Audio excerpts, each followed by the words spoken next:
So, Toyer, what do you feel are some of the key tools and practices needed to provide ongoing growth and develop team mastery? As a head of, I'm sure you line manage a number of people and you're especially responsible for the growth of the discipline within that. What have you found to be really effective? Yeah, so I always tell my team the first thing is to keep being inquisitive and keep reaching for the stars. Okay, so there's no limitation. If you come in as a junior QA engineer and you want to become a performance engineer or even a security QA engineer, for example, it might sound like it's mountain to climb right now, but you need to start somewhere. So keep being inquisitive and being persistent enough to achieve that, right? To have the self-belief that you can get there. So that's the first thing. It's just, once again, it's the mindset and how you approach things. So that's the first thing I would say.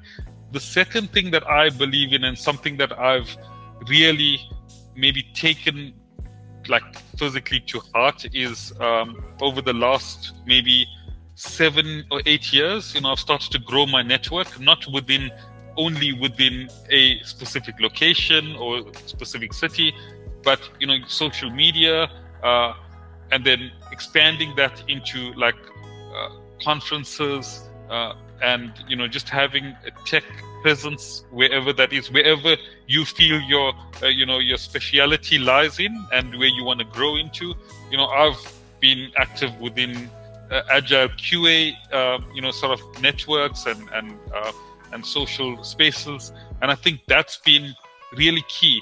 I've made connections across the world to make sure that I can understand what's happening, firstly in that market or that sector, and then also trying to share information of like, maybe I get an idea that I can implement in where I am, for example, right? And making sure that I'm also, keeping ahead of what's happening in other regions, so that you can bring that into a particular region.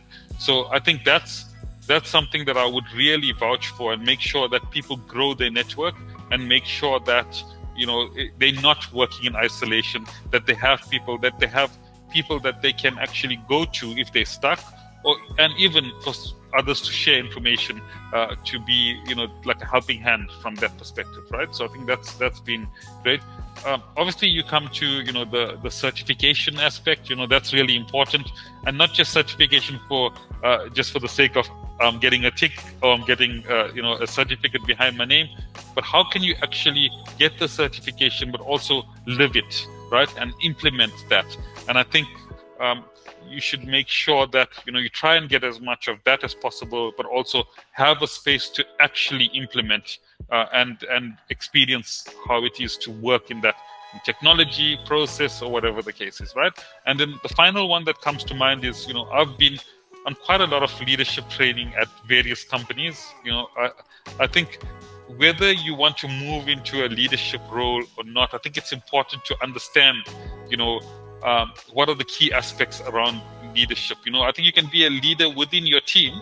You can be a leader within a smaller group, but not necessarily be a leader across an organization, right? So those qualities are similar. It's just maybe the implementation and what the detail of what you're doing that might be different. So making sure that you possess the leadership qualities will definitely benefit you within your squad, within a chapter, within a full department or an organization. So I would really push people that even if they don't feel that they're a manager, they can still do leadership type of courses and maybe leadership training, and just videos, and try and strengthen that aspect from their side. Yeah. Check out my other videos where we delve into different subjects such as practical QA certifications and challenges that we both experienced when implementing such things as test-driven development and behavior-driven development. Thank you so much for watching.